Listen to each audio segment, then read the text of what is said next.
Em agosto nos vemos. De Gabriel Garcia Marques. Capítulo 3.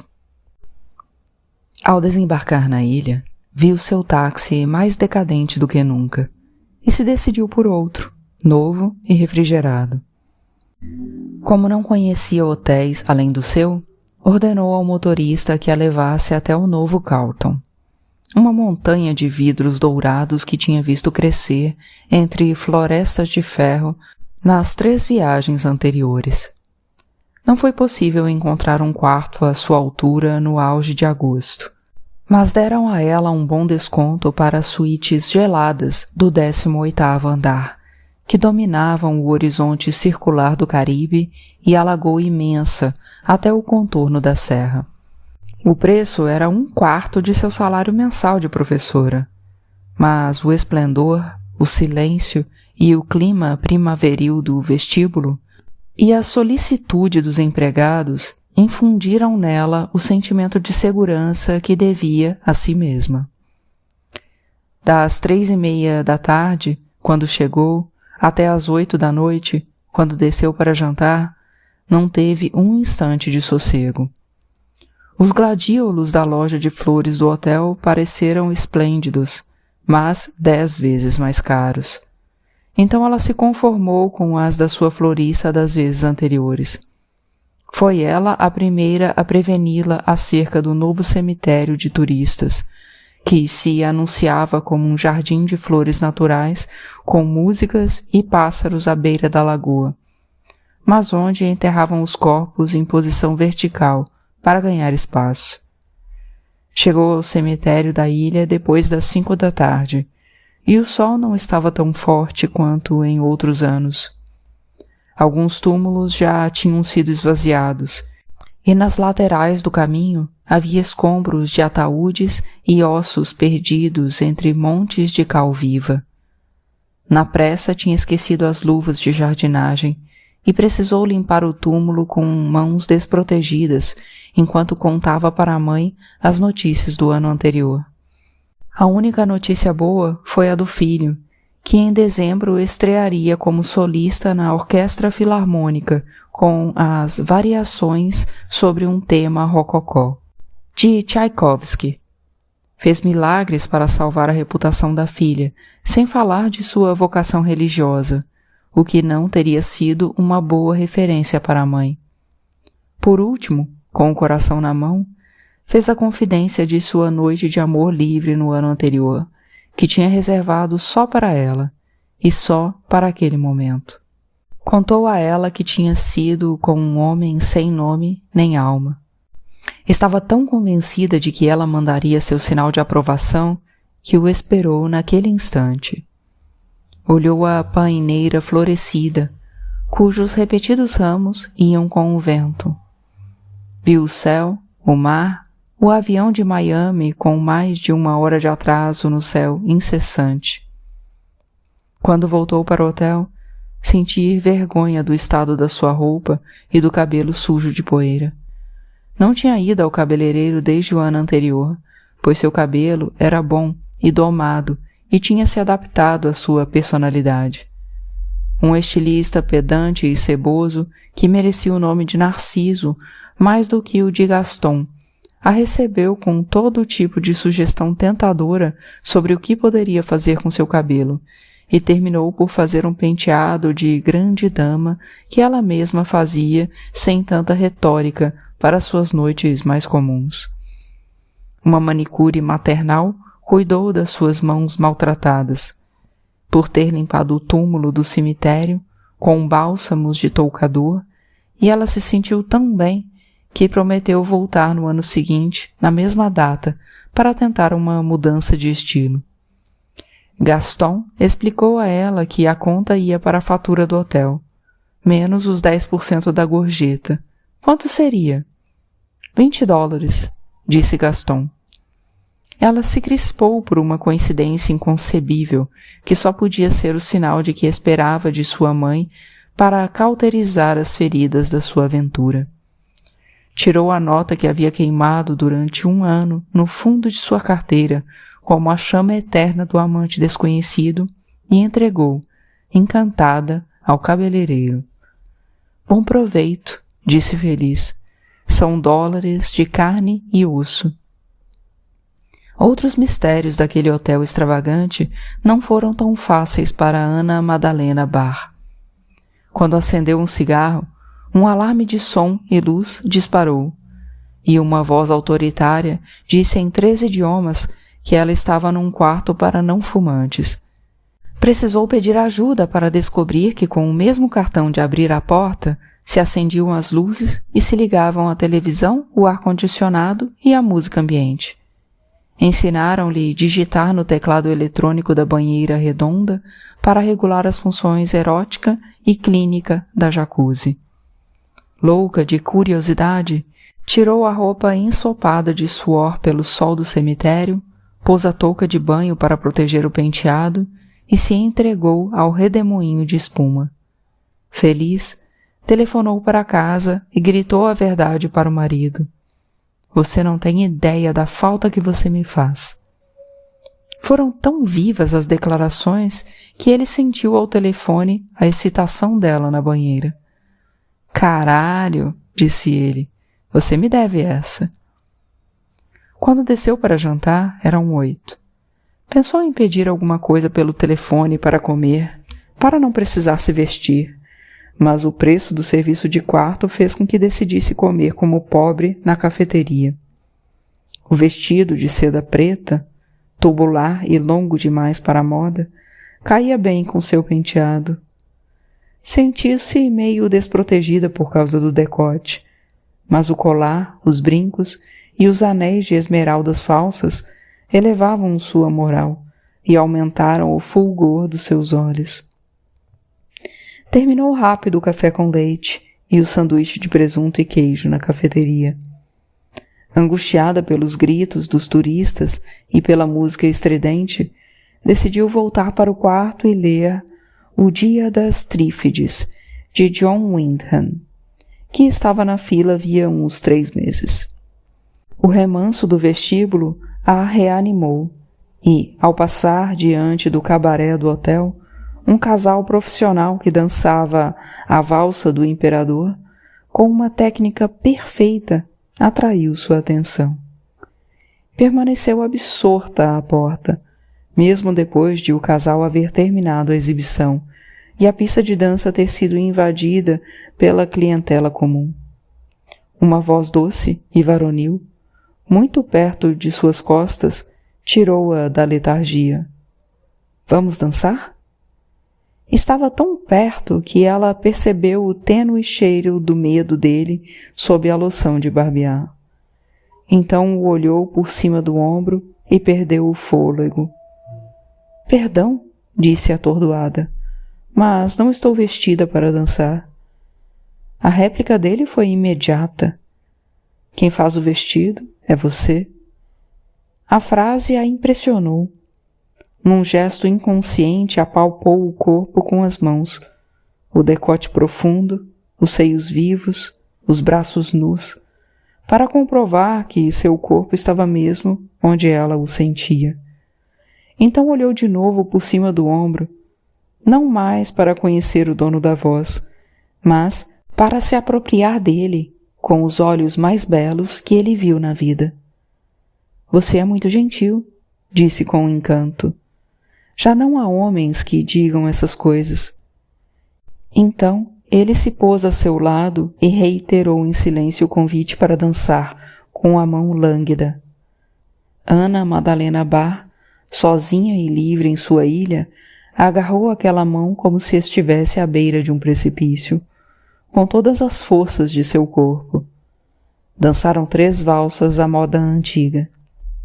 Ela supôs desde os primeiros passos, pelo cinismo da sua maestria, que ele fosse um profissional contratado para animar as noites dos turistas, e se deixou levar em círculos de voo, mas o manteve firme, à distância de seu braço. Ele disse, olhando-a nos olhos, dança como uma artista. Ela sabia que era verdade, mas também sabia que ele teria dito aquilo a qualquer mulher que quisesse levar para a cama. Na segunda valsa, ele tentou apertá-la junto ao corpo, mas ela o manteve em seu devido lugar. Ele entendeu o recado e se esmerou em sua arte, levando-a pela cintura com a ponta dos dedos, como uma flor. Ela correspondeu de igual para igual. Na metade da terceira valsa, era como se o conhecesse desde sempre. Nunca teria imaginado um homem tão belo numa embalagem tão antiquada. Tinha a pele lívida, os olhos ardentes debaixo de sobrancelhas frondosas, o cabelo de um azevite absoluto, alisado com brilhantina e perfeitamente dividido ao meio. O smoking tropical de seda crua, apertado em seus quadris estreitos, completava sua aparência de almofadinha. Tudo nele era tão falso quanto suas maneiras, mas os olhos febris pareciam ávidos de compaixão. Ao fim da balada de valsas, ele a conduziu para uma mesa afastada, sem aviso nem pedido de licença. Não era necessário, ela já antecipara tudo, e se alegrou por ele pedir champanhe. O salão na penumbra era bonito, e cada mesa tinha o próprio ambiente de intimidade. Descansaram durante as músicas no ritmo de salsa, observando os casais desenfreados, e ela sabia que eles só tinham uma coisa a dizer. Foi rápido, tomaram meia garrafa de champanhe. A música terminou às 11 e foi anunciada a presença especial de Helena Bunk, a rainha do bolero, apenas por uma noite em sua turnê triunfal pelo Caribe. Apareceu assim, iluminada pelas luzes e num estrondo. Ana Madalena calculou que ele não devia ter mais que 30 anos, porque mal se virava no bolero. Ela o conduziu com tato, e ele pegou o passo. Ela o manteve à distância, dessa vez não por decoro, mas para não dar a ele o gosto de sentir em suas veias o sangue febril pelo champanhe. Mas ele a forçou, primeiro com suavidade, depois com toda a força seu braço na cintura. Ela então sentiu na coxa o que ele queria que sentisse para demarcar seu território. Sentiu a fraqueza dos joelhos e se amaldiçoou pelo latejar do sangue nas veias e pelo ardor insuportável da respiração. No entanto, conseguiu se recompor e recusou a segunda garrafa de champanhe. Ele deve ter percebido, pois a convidou para um passeio pela praia. Ela dissimulou seu desgosto com uma frivolidade compassiva.